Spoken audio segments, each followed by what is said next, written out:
Guys, we made it to day 3. Give yourselves a hand. I have a little bit of energy. So I love interaction. So I'm going to call out, maybe raise your hand, speak back to me, but just feel free just to use your voice, to use your hand, and interact with me. I feed off of you just as much as you're here to hear what I have to share as well. So super excited for this opportunity. Now, this clicker here, yes, I believe I am supposed to press this button. Let's see here. Let me just test this out. Okay, there we go. Yes, all right. So I want to talk to you about keeping the brain front and center. We have been learning so much over the course of the last 3 days of this amazing conference. And one of the things that I really want to impart before you head back to your practice, to your place of work, to your family and your friends is to keep the brain front and center. I really believe that this is going to be key as we head into the future for education. So I want to kind of just put some thoughts in your mind around that. I want to introduce myself. Many of you got a chance to, if you were here for the awards yesterday, you got a chance to see three of my 4 daughters that were here to watch me receive my award. But I'm a mother of 4 beautiful girls. There are 3 of them on this screen, and I believe this fun little, there we go. This is my oldest. She's now 18. This is Soraya. She is 12. And then Ariella, she is 10 years old, and we have a 10-month-old. And here's a picture of her traveling for the first time here to Vegas. And so I'm super grateful to be a mother of 4 and a wife of 19 years. We celebrated 19 years of marriage on Tuesday. So thank you. No small feat. We've been together since high school. But here are my numbers, okay? Founder and CEO of Miracle Math Coaching Brain-Based Learning Center. For me, my love for the brain started in 1999. I was 16 years old. I was in geometry. I have always had a love for mathematics, and I flunked geometry. And I never questioned, not for 1 second, if I can get it. My curiosity at the age of 16, even though I was a first-generation student, was how. I noticed already at that point, at 16, that I was different. My dad is a pastor, so we would wear long, pretty dresses to school, and all the other girls were doing that. I was always used to being either one of the few minorities in the class, so sometimes the only African-American in the class, sometimes the only female in some instances. And so being an outlier was something that was usual. But I would talk to my friends, and I was very social with many different people. And so I never questioned if I was smart enough. It was something is different here, and we got to find out what's going on. And so I became obsessed with finding how. And that is when my obsession with the brain, my career with the brain, my pursuit of learning started. And so it's been 23 years, you guys, 23 years on the journey of discovery of this amazing thing that we have in between our ears called the brain. I officially started my journey after leaving corporate. I was an actuary. I was a data scientist, AKA data scientist, but I was an actuary in corporate. And they do amazing things. They do statistics and math to assess future risk. And so it was sort of like a God complex with numbers, because actuaries do some pretty cool things. And so I left corporate and started Miracle Math Coaching. And it's been 14 years of officially running different case studies, researching, seeing what works, and really creating a proprietary system that is in alignment with the latest scientific research of how the brain learns. And so I stand to you today presenting from this place, okay? So a little bit about me. So I have been able to transform, work, and impact 27,225 brains in the last 14 years and counting. And so I am truly, truly grateful for that opportunity. So raise your hands if you know what this is. Raise your hands if you get really excited when you see it. Talk to me afterwards. Yes, yes. That is my leader guy back there. Is that you? Yeah, we got to talk. I love your energy. So, yes, what this is, these are neurons in our brain. They're fired up. So I want to talk to you about the excitement of learning and when our neurons fire up. How can we be intentional, not just in learning, not just in the classroom, but in life? Your neurons are firing up about various things right now.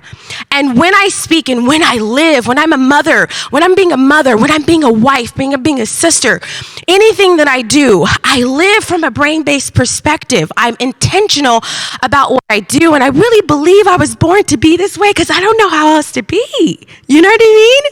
And so I'm super excited. But let's just acknowledge what we just came from, guys. Like, let's really acknowledge what we just came from. Ban Ki-moon, the leader of the United Nations organization, says there is no precedent in living memory. No precedent in living memory for the challenge that COVID-19 poses to communities and world leaders, right? Did you guys have a challenge when that happened to you with your organizations? Well, look at our babies.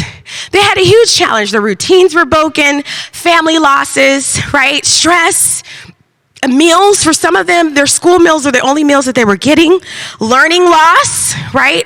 All these things, right? Anxiety, friends. But the most important thing is that when the stress is turned on, right, that prefrontal cortex, the front part of our brain, is where we think. That's our thinking brain. Well, that's off. You know what's on? Our limbic system, right? That's our survival brain. So we're not in the best place to use our executive functions, which is what we use when we learn, to really be able to process things. And so we got to really address those things. So I want to kind of uplift though, right? Because even though we just came from such tough times and there were things that were unfortunate that happened, I love this quote from the beautiful, amazing Michelle Obama. Grief and resilience live together. Joy and pain, sunshine and rain, they can be in harmony together. And when we're in acceptance and we have models for what that looks like, it transforms us and allows us to transcend past our problems in a very different way. So I'm going to engage that concept right now. I know I just talked about some things and it might even triggered you or reminded you of some unfortunate things through COVID, but let's just ponder. Okay, this quote. It says, if you carry joy in your heart, you can heal any moment. If you carry joy in your heart, you can heal any moment. People say, why do you smile all the time? How can you smile?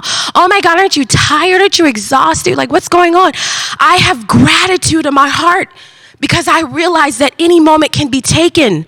I realize that I don't have to be given the opportunity to do what I do. I am super grateful, and I just champion the fact that I get to be where I am. I get to breathe in every moment that I am here. There is purpose. And so I want to invite you into this moment with me, and I want you to think about one moment during this conference that brought you joy.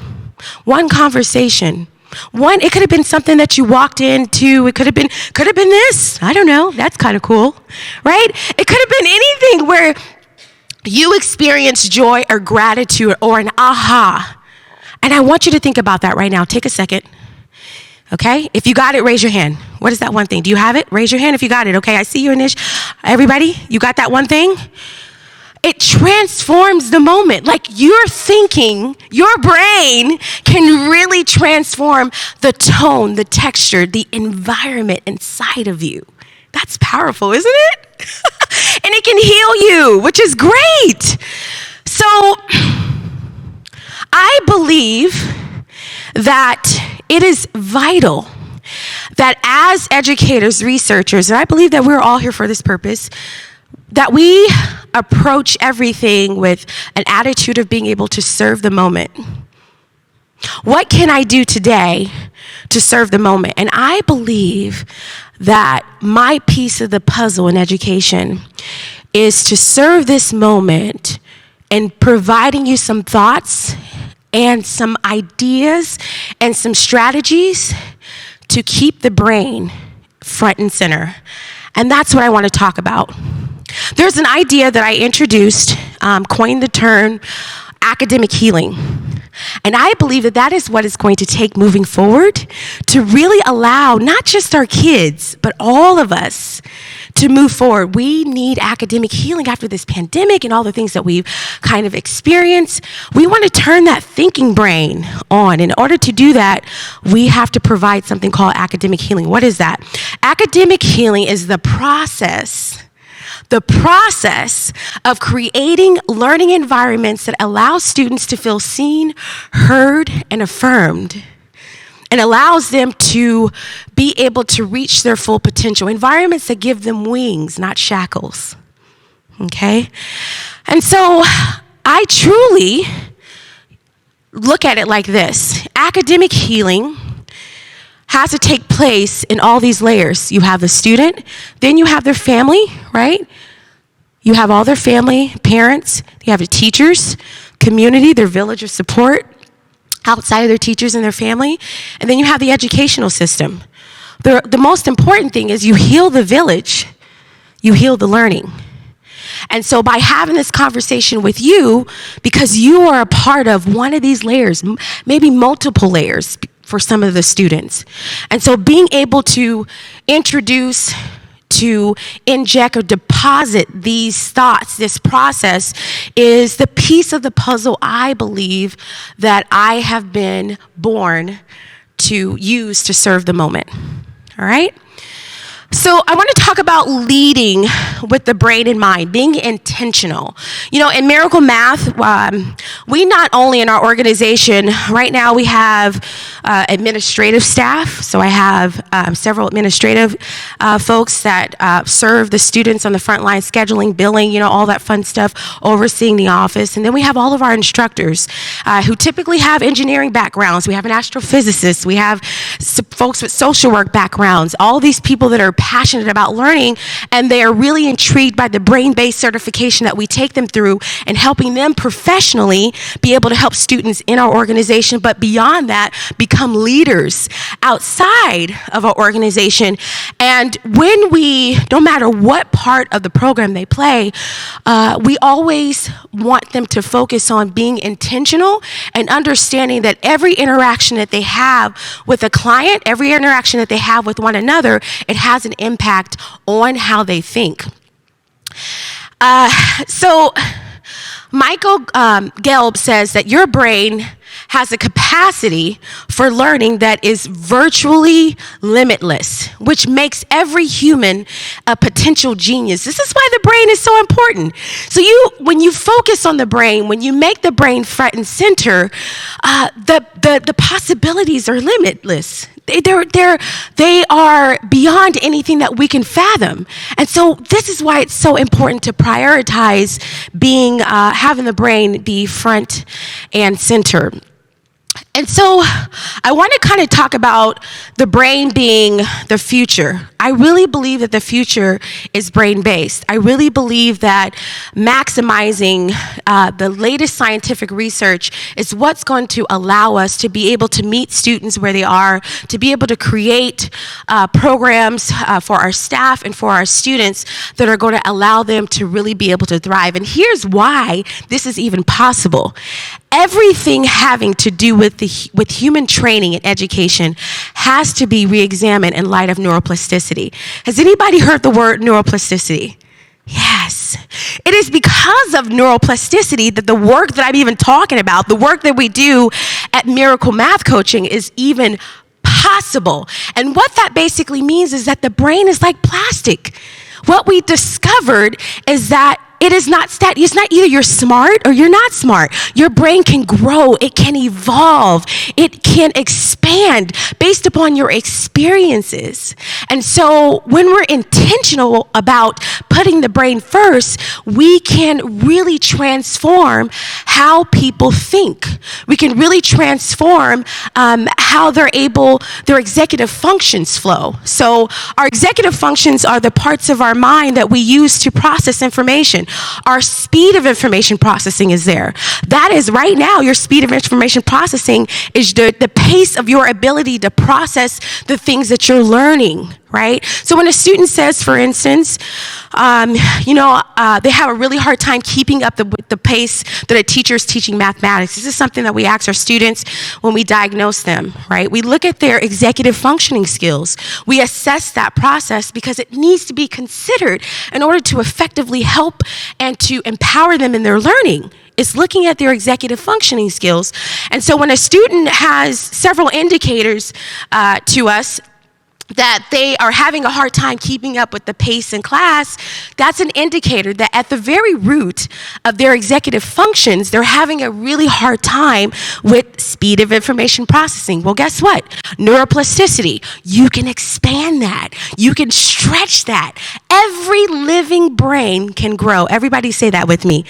Every living brain can grow. Every day that you breathe, your brain is alive. And if your brain is alive, it can grow. I don't care if you're autistic. I don't care if you have Asperger's. If you're gifted, if you're an average student, you consider yourself average, your brain can grow. And there are intentional exercises that can be done to expand your executive function, your speed of information processing, your focus, right?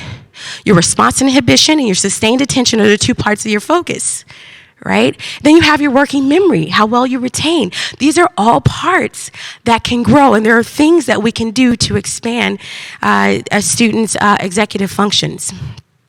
Okay? So, what do you mean, Deanna? This is great. This is awesome, right? So, I want to encourage you today to first go under the hood. Go under the hood. Whether you're working with students in the classroom or you're working with your staff, think beyond just what you see on the surface. Not just the homework, not just the quizzes, not just the math, not just the science, not just the language arts, not just the performance of the individual if they're on your staff. Go beyond the hood. Look to understand the individual. Find out more about them. What are their interests? We call them schemas. What are their contexts that they pull from to understand the connections to what you're teaching them or where you're trying to take them? I always describe it like this. I tell parents, it's all fine and dandy to, it's like a car, right? You have a beautiful, let's just say a Ferrari, right? You have an amazing Ferrari, you go and you get your Ferrari wash, but you go underneath the hood and the engine sucks. What is the value of that, guys? Right? And so working on all of just the homework or the quizzes or just the performance, it's not enough. It's like working on the outside. You got to go to the engine because that is what really indicates the performance of the vehicle. That's where the value is. And so when we go under the hood, we're looking at where are they pulling things from? Where are these contexts? What does their schema look like? How well do they think about their thinking? That's called metacognition, right? There are ways. So this is my thing. Whether it's a podcast, whether it's an article that you read, whether it's immersing yourself in a blog, dedicate yourself to do one thing to keep the brain front and center. There's so much information out there. You can follow me. Little shameless plug, right? At Deanna Hurn Speaks. This is all I talk about is the brain. Right? This is all I talk about. We post and put out content on the brain. John Medina, right here. John Medina, he's one of my favorite neuroscientists. I had the privilege of meeting him in the very beginning of my career. I probably terrified him, you guys, because I had more energy than I have today. And I met him at a conference, and he was so taken by the work that we do at Miracle Math. And we were like, I don't know, we were like 2 or 3 years old at that time. I was at a neuroscience conference, and anyways, I got a chance to meet him, get my book signed, and talk with him. But he's one of the world's greatest neuroscientists. He wrote the book Brain Rules, and he says this. This is a hot topic today because I wanted to touch on that. Is the brain remembers the emotional components of an experience better than other aspects. So focusing on the brain also allows us to tackle SEL. SEL under the hood. Go under the hood. Everything that we need is under the hood. Everybody say under the hood. Say under the hood. Yes, have some enthusiasm. You are amazing. The work that we are doing here is life-changing, guys. And when we work under the hood, it is transformational. Gather information. There's so many podcasts. There's so many different articles. There's so many different opportunities to strengthen your understanding about how the brain works, to learn some of the latest scientific research, and then to apply that to your field. Right? If I could work with each and every one of you one by one, I would. Well, let's do it. Hit me up, right? But in this conversation, I just want to plant thought. I just want to be able to get the momentum going for you to start having the brain and the latest scientific research be a part of the conversation in your organizations, your colleges, your universities, your consulting, whatever it may be, because it's very important. I'll tell you an industry of people that do this effectively. Marketing. There's a marketing conference going on right now. And let me tell you, like the NFL, I'm in the US. I was in Dubai. So I did the opening keynote in Dubai, and my husband was like, don't say the NFL. Not everybody knows the context for football. You say football in other places in the world, it doesn't mean the same thing that it does here. So you guys know what the NFL is, right? Everybody knows the NFL is the National Football League. Okay. But in the NFL, they have these commercials. Like every year, people wait to see what these amazing commercials are going to be like. Did you guys see the one? I think it was it Bitcoin? With the little QR code that was like flashing on the screen. It was amazing. They had an amazing commercial. And so anyways, these organizations, these marketing agencies, they've got it packed down. They are brain-based. They got the psychology down. They study you and I. They study us. And they are effectively getting us to spend more money, which my friend right here, she wants to help us have the financial literacy so that we can stop spending all this money on all these marketing ads that they're putting out for us so that we can, steward our finances well. And in spite of that. And so it's vital that we go underneath the hood. That is what I'm trying to stress today. So let's get fired up. A clear indicator that students are fired up. What are some things you think? When a student is really cognitively engaged, how do you know? How do you know that? How do you know? Yes. Yes. Yes. Exactly. Yes, they're looking at you. They're smiling, their body language, right? Most of our communication is nonverbal. If you're looking out and people are totally disengaged, right? And they're all, especially your students, right? Because you as an instructor or even in your staff meetings, if you have really good meeting hygiene or however you do it, you have people put things away so that they could fully be engaged. Or if they're taking notes, right? That's good cognitive engagement indicator. If they're raising their hands. I say, even if they're smirking their face, they're kind of telling you something. Because they're like trying to get it, but it's like not quite fitting, right? Or they're like, or maybe you're firing up a neuron, but it's redirecting.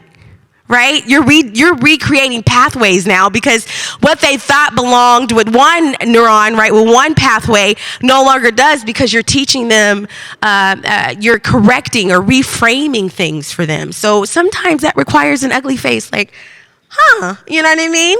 That's all, you're firing it up. So what I'm saying is being intentional and really present with the human beings that you are pouring into, that you are sharing with, so that you're not doing things to them, you're doing it with them, right? And that's the switch there that we're making.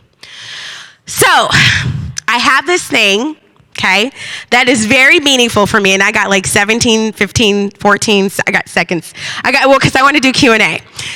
It's called 40K by 40. So you guys seen that it was 27,000, I think 225 brains. I'll be 40 in October. So I have 12,775 more brains to impact. So you say, how are you going to measure that? Well, through speaking opportunities, miracle math coaching. We just opened a state-of-the-art learning center that bridges online and in person together. And my sister here in the red, we're going to be talking about some stuff about e-learning and creating miracle math virtually. I am so stinking excited. And so helping families through miracle math, we do this nationwide. We're working on international.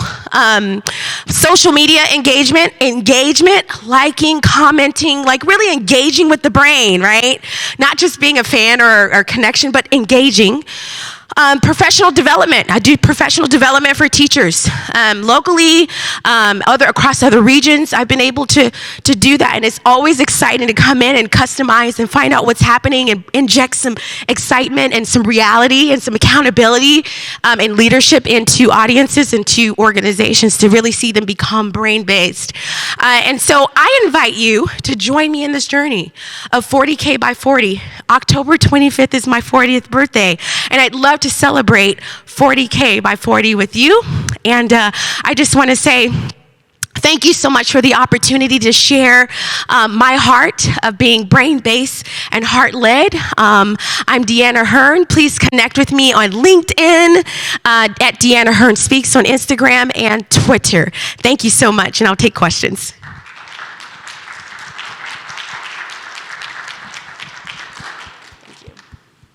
Yes, my brother. I don't have any question for you, but I just want to say that your energy is amazing. And I also had an opportunity to meet your family yesterday. So it's very nice to meet you as a person. Thank you very much. Thank you so much. I appreciate that. Thank you for that compliment. Anyone else? Oh, yeah, over here. I want to second him, right? Like you are a ball of energy, and regardless of, even the brain concept is good, everything is good, but the way you deliver, you carry not the brain. I saw your heart. Thank you. So big applause to you. Thank you so much. Good luck, and you will achieve that for sure. Thank 40K you so much. By 40. Go for it. Yes, thank you. I received that. Thank you so much. Great presentation. I just want to know, how do you reach a child who they're very down on themselves with their ability to perform math? How do you do that? You have to hear them first. Right? And so if you try to reach them up, right, they're not ready for that. You have to engage them. So you have to come alongside them and be where they are to take them where you want them to go. So it's just having a conversation, right? Just having a conversation with them and reaching them where they are, hearing them, affirming them, and then once you connect with them, now you can move further. It's important to engage, connect, then empower. I'm down with all that. It's probably a little bit more complicated, maybe a little bit too much for this venue, but getting them to do the steps when you give them to them. Because I try to reinforce the same thing about the mind is a muscle. Yes. And you can train it. Yes. And it can become better and stronger. Yeah. But actually, my youngest is very difficult to reach. I can reach everybody else except my own kid. So yes, I understand. Yeah. I understand. My daughters have coaches. They go to Miracle Math for that very reason. No. I'm a mother to them. I wear so many hats with them. sometimes you're so up and close with them, it's hard to see the picture when you're in the frame. Yeah. Right? Oh, absolutely. So the Miracle Math concepts, that's available online, or just is...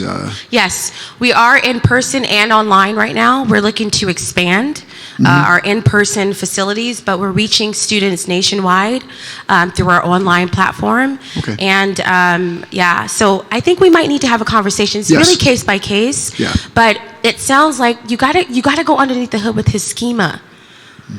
His schema are the things that he said matter to him. Well, it's my daughter. Oh, your daughter, excuse me. My other two are... Let's talk about it. I would love to talk about it. Okay, super. Yeah. Love to. Thank you. Yeah. Yes, because I don't want to give you vague. I want to touch what you're looking for. Yeah, that's awesome. Bonus. Thank you. Yep. Yeah. Thank you. Hi. Hello. Thank you. That was an amazing presentation. Thank you. I think everybody got a ton out of it. And I had questions throughout, and at the end I thought she's answered everything I was curious about. But just maybe picking up a little bit on the last question, I'm curious how, if you can support children with special needs, if there are Yes. specific techniques, and you could talk a little bit about that. Yes, absolutely. So we do have students that have Asperger's or on the spectrum that we work with, mild cases of autism. We work with them, and because we work on the executive functions, which is typically where the challenges are, we have instructors that are specifically trained to work with students that are on the spectrum or have Asperger's, and we apply our brain-based techniques for them. The way that families are able to reach us online is that we have a free learning discovery that we start with, and we're able to curate and customize a system that is specifically for them. But depending on the family and the case and all that they've gone through, some families have hired advocates because they've had the toughest time working through the system of working their students between general ed and special needs, and they don't want their kids to get stuck in the special needs classes, but they can't keep up in the general ed. And so we've had some very unique things that we've helped navigate through and even attend some of the IEP meetings. So we have an extensive amount of support that we can provide for students that have special needs. It's pretty exciting, the outcomes, yeah. Any other questions? All right. Well, visit us at miraclemathcoaching.com if you're interested or know someone that their child needs support. And I want to leave you with this last little quote. Follow your heart, but take your brain with you. Thank you so much.